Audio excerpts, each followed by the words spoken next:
Hi folks, welcome. This is going to be the Demonology talent tree video, so without any further delay, let's get into it. So, onto the Demonology tree then. As you can see, this is a little bit more spread out and there seems to be a lot more nodes for the Demonology tree compared to the Affliction. As you can see, this Affliction one is a lot more streamlined, whereas the Demonology one is a lot more spread out, especially compared to the Destruction video, which we will obviously cover next. But the Demonology tree itself seems to have a couple of paths. You seem to be able to have, for want of a better term, a menagerie build, a dog build, a Felguard build where you emphasize the utility and the strength provided by your Felguard, and then you have kind of a mix around potentially an Imp Mother-esque build where you're just throwing out so many wild imps you don't know what to do with them, and a huge emphasis on Hand of Gul'dan. So let's talk through the talents. We'll then talk through a couple of the builds and kind of where I think some things are, because I do suspect the Demonology talents are going to be moving around, but we'll explain that as we go through the tree. So starting with the tree then, you have Core Dreadstalkers. Definitive ability, everyone's going to be using it, everyone knows how it uses. That leads into Demon Bolt, Dreadlash, and Fel Commando. Now, Demon Bolt, baseline ability, you're going to be picking that up anyway, because we want it for our Molten Core procs, and it just generates 2 soul shards over Shadow Bolt's 1. Dreadlash is a talent that everyone should be familiar with at this point if you've been playing Warlock either through Season 3 of Shadowlands, or you're currently playing it through Season 4, as Dreadlash is hugely emphasized by the current tier set, because when your Dreadstalkers charge in a battle, their Dreadbite attacks now hit all targets within 8 yards and deal 25% more damage. Really nice. And this is kind of where you start seeing the dog build that we play currently. You then have Fel Commando to the right, and this is where you start seeing the emphasis on your Felguard here on the right side of the tree. Your Felguard deals 10% more damage and takes 10% less damage. This is currently a conduit in Shadowlands and is nice to see. So we'll put a point in each just to open everything up. We then have Shadow's Bite on the far left. So your summoned Dreadstalkers fade away. They increase the damage of your Demon Bolt by 10% for 8 seconds. This is nice, and although not hugely impactful, unfortunately is required to open up the far left option, which is our Implosion, but we'll discuss that in a moment. Going across to the right from our Shadow's Bite, you have the first choice node. You have a choice between Summon Vile Fiend and Soul Strike. Both of these are very prominent single target options, with Summon Vile Fiend likely to see more use in relation to one of our later talents, because unfortunately, spoilers, Decon still remains to be a thing.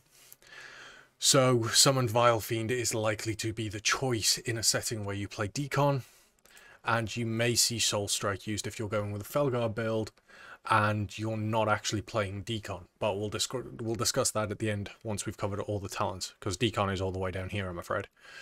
So moving to the right of that, we have our second node choice. That is a mix between Bile Scourge Bombers and Demonic Strength. Now, Bile Scourge Bombers unfortunately hasn't been a particularly popular talent because it is a 2 shard spend and is quite difficult to place, maintain, and make sure that you get full damage out of them. There have been periods within its history where it's been used, but I suspect Demonic Strength is going to see more use, because although it's on a minute cooldown, it causes your Felguard to Fellstorm, and that Fellstorm does 400% more damage. Now, regardless which build you're going to be playing in terms of Felguard strength or not, there are options to make it so that Demonic Strength actually becomes a DPS increase paired with a few other things as we move our way slightly further down the tree. And to the right of Demonic Strength, you have From the Shadows. Dreadbite causes the target to take 20% additional Shadow Flame from you for the next 12 seconds. Already in the game, we're used to it. This is part of the Dogs build. Now, going back to Implosion then. Implosion's in a really, really weird spot because a lot of this left-hand side feels to be more single target focused, with the likes of Power Siphon, Bale Spider's Burning Core, and other talents like that seem to be much more emphasizing our personal damage and what we can throw out. So having Implosion all the way over here to the left requires you to sink points in things like Shadow Bite and obviously Demon Bolt. But for a Mythic Plus setting, you're going to want to need this and take it. For a pure single target raid encounter, you may not need it unless there are periods where ads come in. And this is where you'll start seeing your points being able to diversify out from where we are currently. Across from that, you have Born of Blood. Hand of Gul'dan has a 15% chance to generate a charge of Demonic Core. This is one of the locked-in conduits that we've had pretty much for the entirety of Shadowlands. So I suspect it's going to be a further lock-in because the quality of life that Hand of Gul'dan has given us through this has been, for want of a better term, immeasurable. And it'd feel bad rotationally moving away from this. Next, we have Carnivorous Stalkers. Again, another locked-in conduit. Since the development of the dog build, because previously you would swap Fel Commando and Carnivorous Stalkers, depending on whether or not you had tier set or you were playing dog build. Being able to have both now is rather nice. But what it does mean is that the dog build that we're playing currently is very, very achievable very, very early on. Like, you can have the dog build by level 21 in terms of just raw points, really. 25 at the most with the new leveling system, once you also pick up Born of Blood. So really, really easy to get, and that means that you're going to be able to continue playing this as soon as we transition over into the pre-patch, because obviously you've got to bear in mind that when it comes to moving into the next expansion and we get these new talent systems, for some specs there is going to be a period where you're actually losing something and you'll get it at like 61, 62, or maybe even later 65 or 70 in some cases when it comes to final cooldowns or final abilities such as Decimating Bolt, which we discussed in the class tree. So being able to grab it early on is rather nice. Just throw things back out there again. Right, so across from that, you have Fel and Steel. Fellstorm and Dreadbile deal 20% additional damage. For a 1 point spend, that's really nice, because you've got to remember your Felguard's Fellstorm and you're going to be Dreadbiting a lot.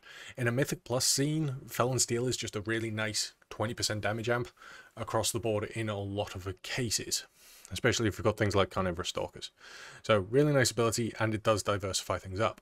You then have Fel Might on the far right, which is where you really start emphasizing your Felguard's strengths, because it reduces the cooldown of Fellstorm by 10 seconds, which doesn't sound like a lot, but over the course of a Mythic Plus dungeon or the course of a raid fight, when you consider what that ability leads into, which we'll discuss not in the following tier but the tier after, called Felsunder, you'll start realizing why this might become a thing and why it synergizes so well with Demonic Strength. But for now, reducing the cooldown, it's nice, but probably isn't going to be massively impactful based on the fact that you can summon a Felguard that immediately Fellstorms, you've got Demonic Strength, and you've then got Fellstorm itself that your pet casts throughout the course of the fight. Put a point there. Right. So underneath this, in our first option of 8, we have Power Siphon. This has primarily seen use early on in Shadowlands and feeds into the PvP side that made use of Bale Spider's Burning Core. You sacrifice 2 of your wild imps, generating 2 charges of Demonic Core that cause your Demon Bolt to also do 30% additional damage. 30-second cooldown. Now, whether or not this is going to be required or not will depend very much on how often you're spawning imps, but does further emphasize this idea that the left-hand side of this tree is purely single target, or more emphasized on you dealing the damage yourself through Demon Bolts, Shadow Bolts, and making sure that those Demon Bolts really hit hard. Think almost like pseudo Chaos Bolts. Moving across from that, we have the return of Inner Demons. Inner Demons, you passively summon wild imps to fight for you for 12 seconds and have a 5% chance to also summon an additional demon to fight by your side for 15 seconds. Now, putting 2 points into it puts that to a 10% chance to also summon additional demons to fight for you. Now, Inner Demons is going to be a nice passive thing. You're always going to have an imp or two around you while you're fighting. So as you're building up, you're going to be able to have these imps. How impactful that's going to be is going to depend on a few of your other talents and how reliant you are on having a legion of imps. Might be right nice thematically if you want to go for that menagerie imp mother-esque build, but we'll discuss that kind of build as we get further through the tree. Demonic Calling has exactly as it currently is within the game. Your Shadow Bolt and Demon Bolts have a 10% chance to make your next call Dreadstalkers cost 2 fewer shards, making it free, and have no cast time. This again is probably going to be locked in purely due to how nice it feels currently to play, and it's something that we are very familiar with early on. Again, very easy to get this all early on within the leveling system. Like, I've already spent 13 points and this is only level 35, so you don't need to worry about the changeover. Finally, you have Grim of Felguard. Not too much to say about this. You summon your Felguard. We all know how this works. It's a one-shot cost, 2-minute cooldown, and the Felguard will stun their target when summoned. Okay. And then I'll cast Fellstorm, so don't need to worry too much about that. I'll put a point in that just as we go through. Now, starting at the far left again, you have Bloodbound Imps. Oh. So, Bloodbound Imps. The chance of receiving Demonic Core when from a wild imp is increased by 5% or 10% when it's imploded. This basically just increases the chance of you getting your Demonic Core procs, which makes your Demon Bolts free. And obviously having a 10% increased chance when you're imploding things can be huge. It means you're pretty much going to be guaranteed at least 2 or 3 every time you implode, due to the number of imps you're imploding if you're imploding 6+, which is nice, and is going to speed up your rotation a little bit. And thankfully, in a single target setting, if you're not imploding, which means that you could theoretically have Power Siphon, Bloodbound Imps, and Inner Demons, for instance, it means that you can very, very quickly ensure that you have multiple Demonic Core procs rolling at any given moment should you need them. Like, Power Siphon can be used if you really, really, really don't have any and you're about to move, but thanks to Inner Demons, you have 1 or 2 imps fighting you passively, or fighting for you passively as you're running through fight space. Might enable for a slightly more mobile build, but Bloodbound Imps, it's a nice touch, especially paired with either Implosion or Power Siphon. Across from that, you have Grim Inquisitor's Dread Calling. Now, this is exactly as the legendary. Each soul shard you spend on Hand of Gul'dan increases the damage of your next call Dreadstalkers by 4%, stacking. Now, this stacks up to 30 times in the current legendary iteration. I assume, because there's no tooltip change, that is still going to remain the same going into Dragonflight. So your dogs are going to be empowered through the teeth. Not really too much to say, but is a really nice addition to the tree as a whole. To the right of that, you have Doom. Now, Doom's an interesting one. Doom is a purely single target situation, and it needs to be a long-lived single target situation. So think tyrannical bosses, maybe named fortified mobs, things like that. But Doom generates a soul shard. Now, Doom in and of itself is actually relatively weak dot and not really worth using.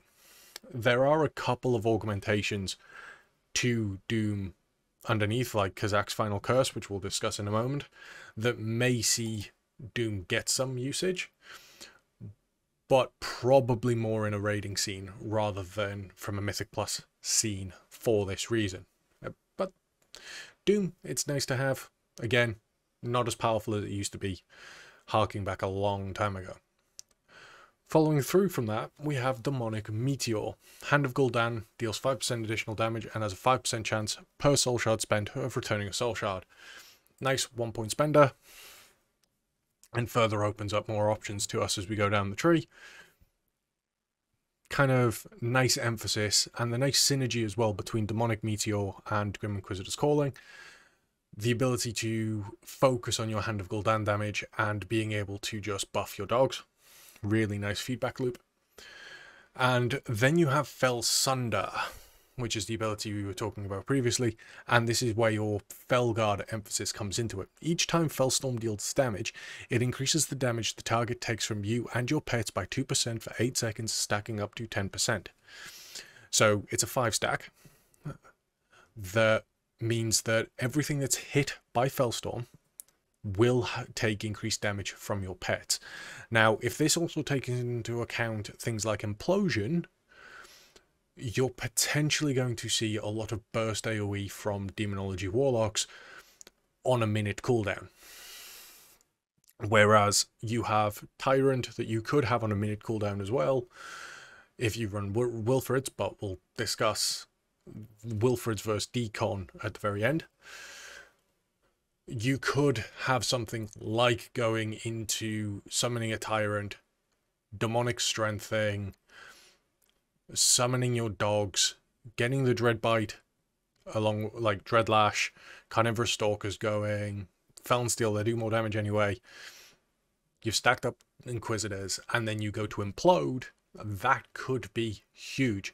But from a single target kind of raid setting, just having a consistent way to increase your damage for a short period of time is quite nice. But again, as I said, Demonic Strength pairs up really well with this because it means you can force it when you need it. More cooldown stacking, if you will. Does pose problems when it comes to things like power infusion and how the community works around things like this, but Fell Sunder, really nice, thematically apt talent, I think, because it emphasizes Felguards being a really good pet for us. But if you really don't want to play with a Felguard, there is actually builds within this where you don't need one.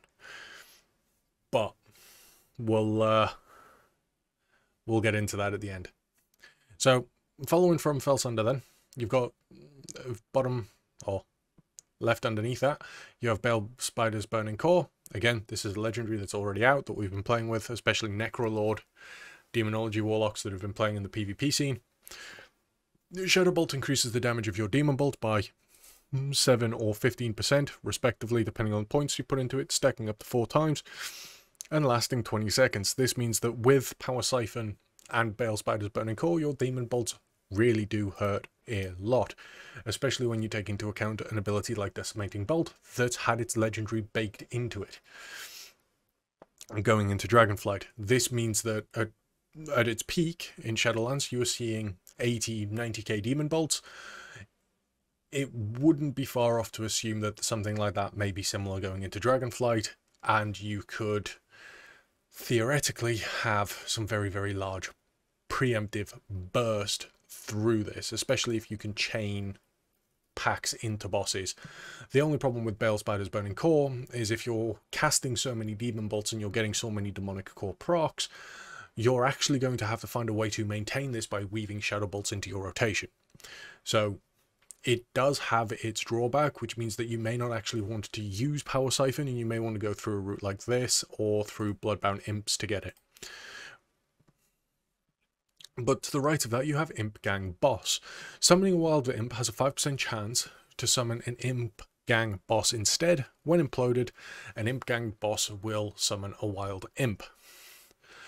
Now, what I do, 5 and 10% respectively, depending on your points. Now, what I do know, through speaking with other Warlocks and listening to other community feedback, is these imp gang bosses do in the region of about 20% more damage than a wild imp during its lifetime. So it's a passive increase there when you do proc it, but when they die or when they expire, die, get imploded, they then summon an imp instead. So you're trading 1 for 1 after that, which is nice, and it means that you can summon a bunch of these, and if you have 3 or 4 imp gang bosses through some good RNG, go to implode, you're then going to have 3 or 4 imps free as a result after that. That mean that you can then go into a Hand of Gul'dan and then immediately detonate them, if you so wish, for some snap implosion AoE a little bit faster. So, Imp Gang boss, really nice ability, good to see it, and having it play around with inner demons as well, potentially, is where you start seeing like this imp mother build of just always having imps around. Kazak's Final Curse, which we did previously touch on as we discussed Doom. Doom deals 3 or 5% increased damage for each demon pet you have active. Now, this Doom into Kazak's Final Curse definitely feels like it's going to be a menagerie type build, where you're basically having as many pets out as you can, as often as you can, because you're going to have things like Doom, Demon Bolt, Shadow Bolt hit as hard as physically possible, and you're going to be less worried about killing them all off or imploding them and sacking them for something else, because you just purely want to augment your own damage as much as possible. So, nice build, but it will have its drawbacks in places, as we'll discuss shortly. Ripped through the portal. Call Dreadstalkers has a 50% chance to summon an additional Dreadstalker. This is literally just Demonology tier set at the moment, where we have 3 dogs rather than 2. Ripped through the portal, really nice, and if you like the current dog builds, gonna be a mandatory pick. Probably going to be a mandatory pick as well, purely from a decon perspective, because that's a 3rd dog, which means there's more health for you to siphon off through decon. You then have Houndmaster's Gambit. Shadow Bolt and Demon Bolt have a 3 or 5% chance to reset the cooldown on Dreadstalkers. This, again, kind of feeds into that if you want a dog build, because if RNG favours you, there's every possibility with Demonic Core procs and things like that, that you're going to end up in a situation where you could decon while having 2 or you could Tyrant while having 2 or 3 sets of dogs out at any given moment.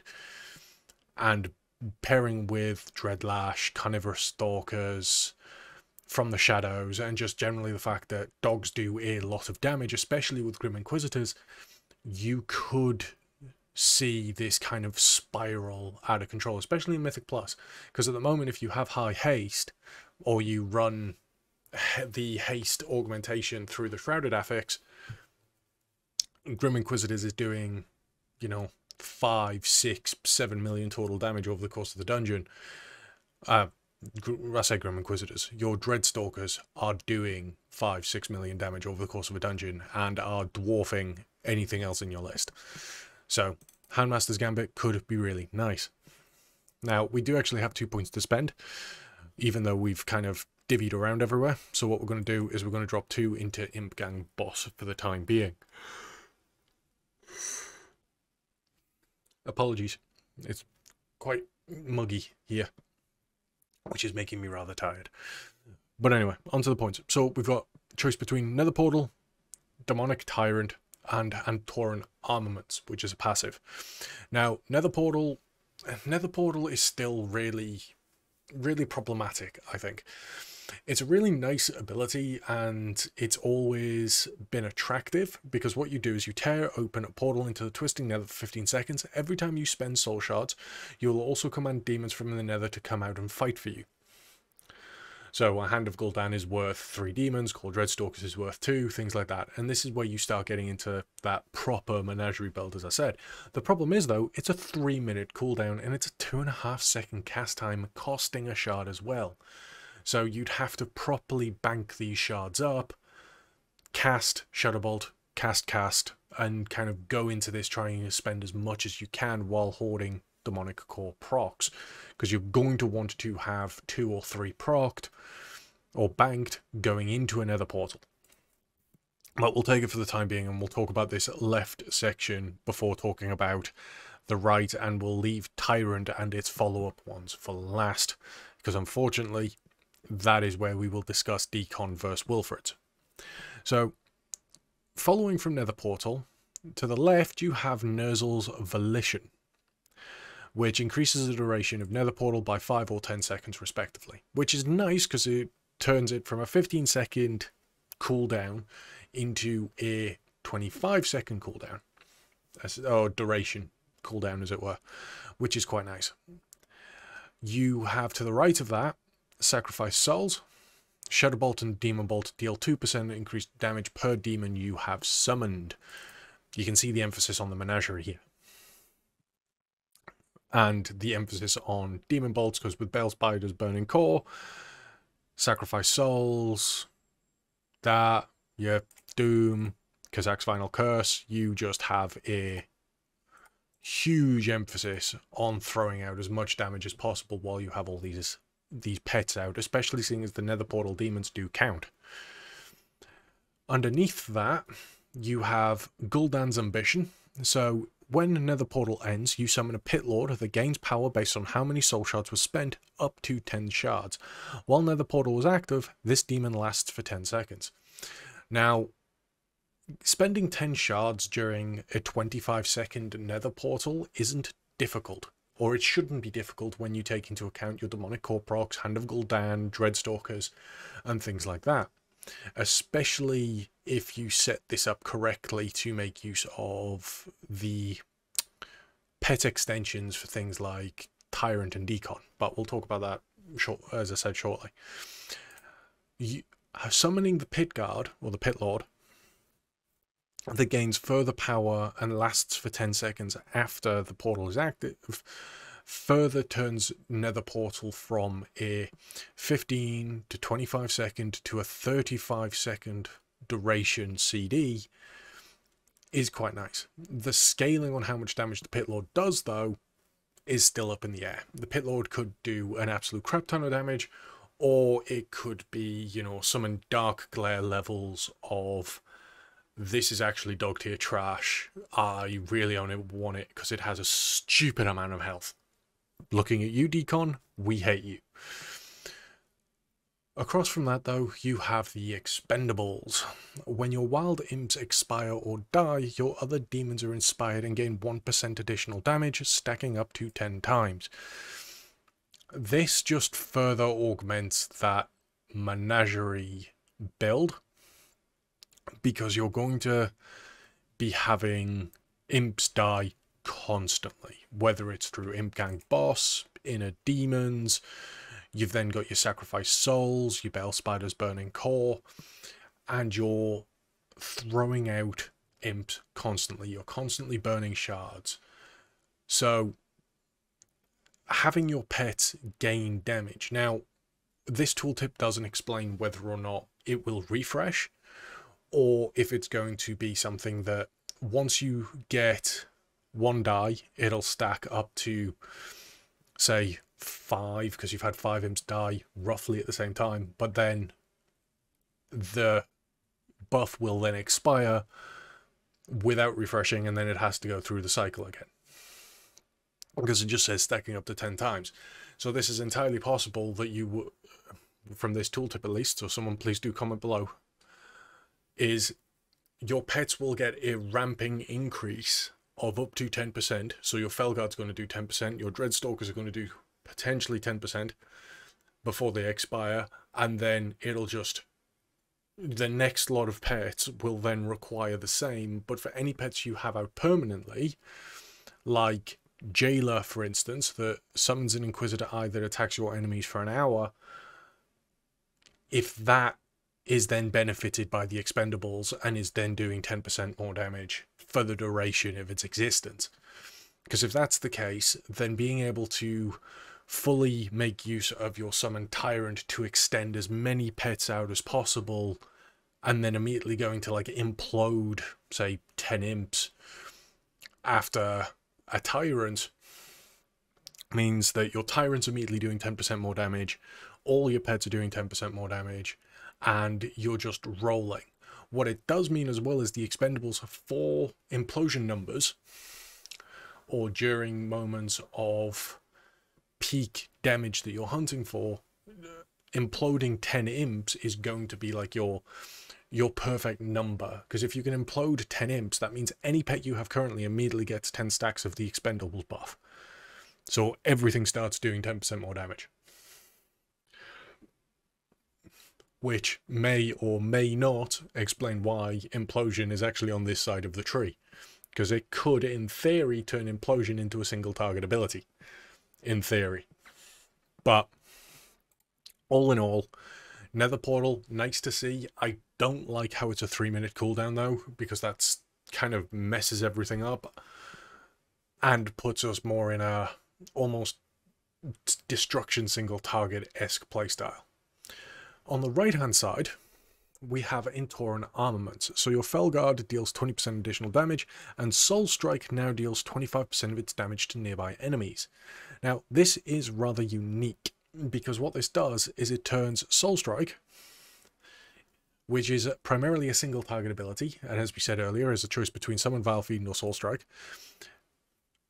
into a cleave ability. So you command your Felguard to strike the soul of its enemy, dealing X amount of damage, 10-second cooldown, generates a shard. But with Intoran Armament, your Felguard now deals 20% additional damage, and Soul Strike now deals 25% of its damage to nearby enemies. This means that you can have a build where you're consistently able to still AoE cleave, things like that with your Felguard, and generate shards. This, again, is that augmenting your Felguard to be a integral part, essentially, of your playstyle. Having both Demonic Strength and Soul Strike, though, at least for me, sounds like an absolute nightmare for my mouse. All the keybinds. Ish. Maybe a shift key modifier might work. Anyway, following on from that, to the left side of the diamond, you have Forces of Horned Nightmare. Hand of Gul'dan has a 5% chance to cast a second time on your target for free. This is exactly as the legendary is in Shadowlands. Unfortunately, the legendary hasn't seen as much use due to its RNG nature compared to the consistency of some of the other Demonology legendaries, but it's still quite nice. Bearing in mind that it still is going to interact with, like, whenever you do get a proc of this, it's going to interact with Grim Inquisitors, it's going to interact with Demonic Meteor, and you're also going to get free imps, because the way that Forces of Horned Nightmare works currently is if you proc a free Hand of Gul'dan after spending 1 shard, the procced Hand of Gul'dan is going to be 1 shard. However, if you spend 3 shards, the procced one is going to be 3 shards. So, all in all, it's a nice thing to have. I do think that it kind of needs moved and rejigged a bit, but I think the whole tree as a whole could do with a little bit of love and reshaping. To the right of the diamond, you have Command Aura. While your Felguard is active, your Wild Imps and Dreadstalkers have a 7 or 15% increased haste and deal 5 or 10% increased damage. This is just a passive increase on your basic demons for having your Felguard out. But thematically makes sense. This Felguards are supposed to be this empowered demon that is supposed to, you know, prove that we are master summoners. And being able to give it an aura that just increases the damage of your imps, your dogs, is a really nice touch. It does lead into an ability called Hold This For Me, which isn't yet implemented, and I love the name of the talent, 45-second cooldown.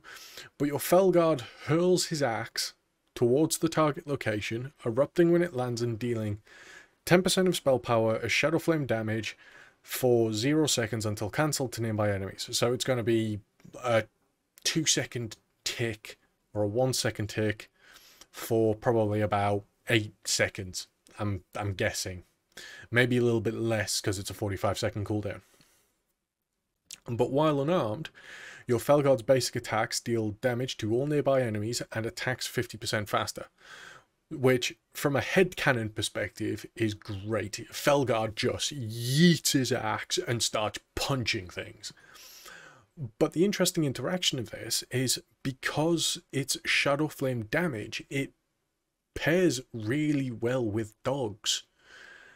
So you are having this Dreadbite increases the damage that they take, Shadow Flame damage they take by 20% for 12 seconds.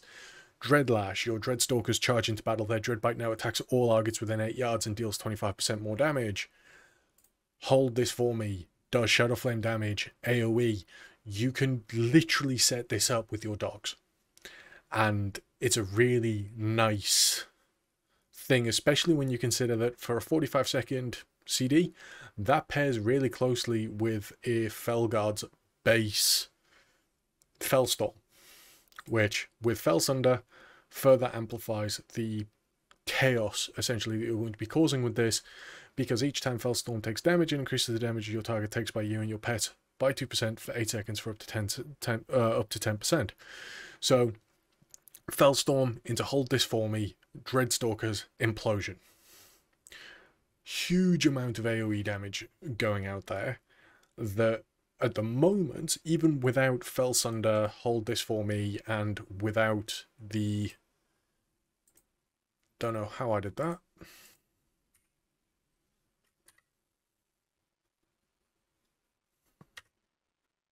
Close that. There we go. Need to stop touching keyboards, methinks.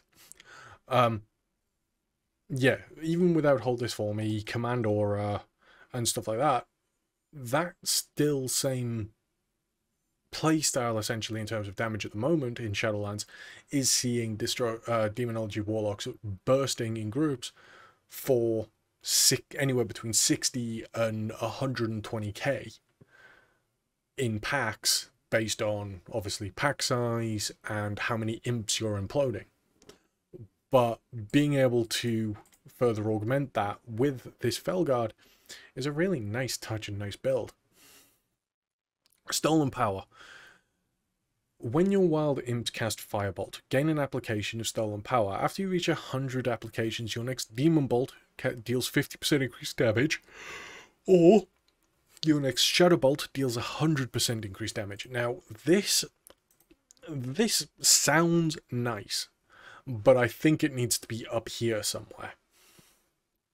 And the reason for that is because it doesn't seem to play well with the whole Felguard and dogs kind of build that we're looking at. And again, speaking with other Warlocks that have either got the alpha or are kind of responsible for doing a lot of the maths at the moment, Stolen Power isn't playing out particularly well.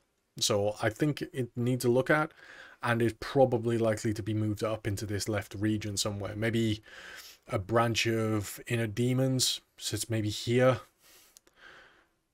Potentially. But all in all, it's a nice idea. Like, as your imps are casting and you're getting more imps out and they're doing this, more often you're going to have an empowered spell, which is nice.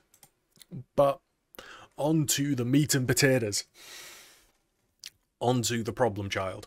So, summon Demonic Tyrant. There's nothing really new here. Summon a Demonic Tyrant to increase the duration of all your current lesser demons by 15 seconds and increase the damage of all your other demons by 15% while damaging your target. Not too much to worry about. It's a 1.5 minute cooldown, 2-second cast time. We're used to playing with it at this point. Soulbound Tyrant. Summoning your Demonic Tyrant instantly generates 3 shards.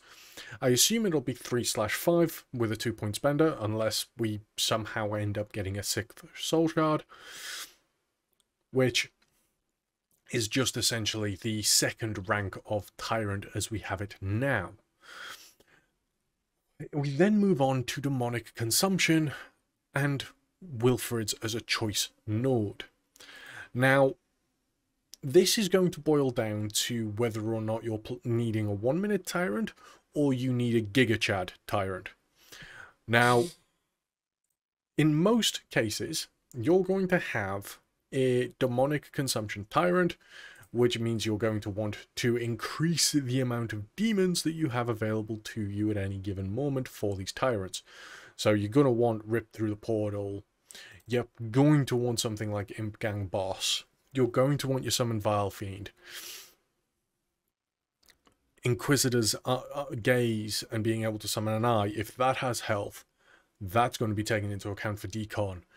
Jailer, is the Jailer going to have a health pool for decon to be taken into? And you can kind of see why it becomes a problem, because we become less of a caring about us and just having to sink as much as we can into a Tyrant and making sure that, you know, for 20 seconds before we cast Tyrant, we have to stand there and make sure that we've got our entire army of pets available to us for decon to then be a thing. Because you've also got to remember that even further up in the tree, if we just move the camera down slightly, you also have things like Demonic Fortitude in the class tree. You and your pet's maximum health is increased by 6%. That is a decon talent. Alternatively, if you go with something like Wilfred's, you have this Minute Tyrant build that we've been playing in raids for a while now. Because obviously you reduce the cooldown of Tyrant every time we cast a Soul Shard, and on average we reduce it to just shy of a minute, depending on haste. Now, this particular conversation about whether or not decon or Wilfred's is a thing will dictate how you play the rest of your tree. Because if you want to play Demonic Consumption, let's just properly do this. We're going to want Vile Fiend, Born of Blood. We're going to want Carnivorous Stalkers. No. Fell Steel Rage. Grimoire. So we've got Grim and that. We're going to want Demonic Calling to make it free. We're going to want Demonic Meteor. We're going to want another thing. Imp Gang Boss. Nether Portal. And we've got 2 more points to spend. Where can we spend 2 more points for pets? Maybe something like Inner Demons, perhaps. Now, the way this is going to work is what you're actually going to want to do is, as cursed as this looks, and cursed as it sounds, to be fair, you're going to have Doom rolling anyway. So every 20 seconds you're going to generate a shard. You've got Inner Demons, so you're constantly spawning imps as you fight every 12 seconds. And it has a 10% chance to additionally summon a demon. You've then got Imp Gang Boss as you're going through. Actually, we could drop Inquisitor. There. Yeah, drop Grim Inquisitors and go with Felsunder. Because we're going to want to properly buff our Tyrant. Now, doing it this way means that you're going to actually want your Felguard's Fel Storm to not be auto-cast. It means that you're controlling it, rather than using Demonic Strength to force the problem. But the Demonic Strength side of it can be for the 1 minute build if you so wish. But this particular build makes use of Nether Portal summoning demons, increasing the duration of it, having a Pit Lord, and then midway through your Nether Portal, and you're summoning this, you have a bunch of pets. You've got your dogs out, you've got your Felguard, you've got your Vile Fiend.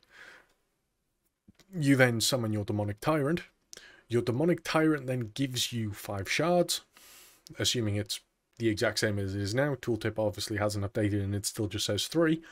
But regardless, that means you're then spending more into your Nether Portal. And then from your Nether Portal, you then summon a Pit Lord.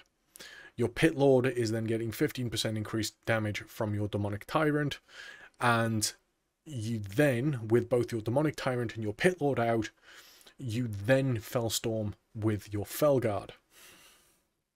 So then for 8 seconds, bearing in mind your Pit Lord lasts 10, you're then able to fully maximize the damage of your Pit Lord. Now, whether your Pit Lord gets extended through Tyrant or not is something that is going to boil down to whether or not a Pit Lord is classed as a lesser demon.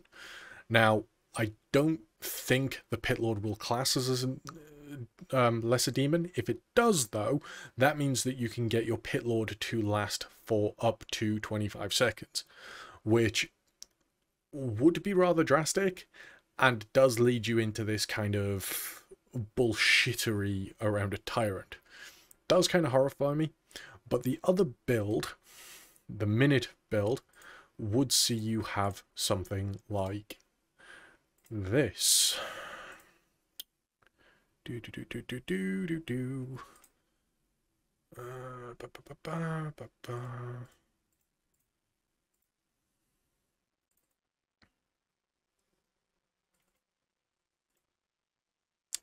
Something like that.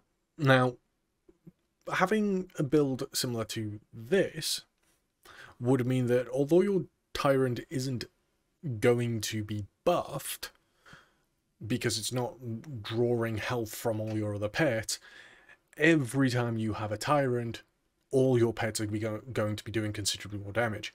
Because the moment you summon your Tyrant, you Demonic Strength, your dogs, your imps, and your Tyrant itself are going to be doing the extra 15% damage from your Tyrant augmenting everything, and then your Felguard is augmenting everything further by an additional 10%, and because you're using your imps to blow things up, like you could maybe drop a point there, pick that up, and we need to put a point somewhere. So let's pick Bloodbound Imps. Refresh these points. No, that's decon. Nope. There. And because we've got Bloodbound Imps, we've got more Demonic Corprocs, but we can force the expendables by imploding imps. So, play your rotation normally. You've got 9, 10 imps. You summon your Tyrant. You're not worried about decon, so you're not fussed about having all these imps out at any given moment. But the reason you want them out is because your Tyrant's now just extended your dog cast. You've got your Felguard out. You implode. Immediately your Tyrant, your Felguard, and your dogs are now doing 10% more damage due to the expendables. And because your Felguard's out, your dogs have got the increased damage, and you've kind of got this nice minute build, essentially, that you can control. Unfortunately, unless the scaling around this means that it's not necessarily going to be top of the pack by any stretch of the imagination, but if it's able to consistently perform, say top 5 every minute, Demo's going to have a really nice profile to play with. Unfortunately though, I see decon being far too strong, especially with some of our class talents, which means that playing a menagerie build with Nether Portal is probably going to be the play, because you're wanting to get like 20 or 30 imps out, or 20 or 30 different demons out in total, and then going into a Tyrant. It does mean that you're going to have to get used to playing a 1.5 minute cooldown for Tyrant, rather than the 1 minute that a lot of people have gotten used to in raiding. But that will also depend on CDR reductions of things like combat rogues and how prevalent they become. Now, honorable mention before we go is obviously I did discuss a imp build. Now, the imp build should come as no surprise that we are looking at...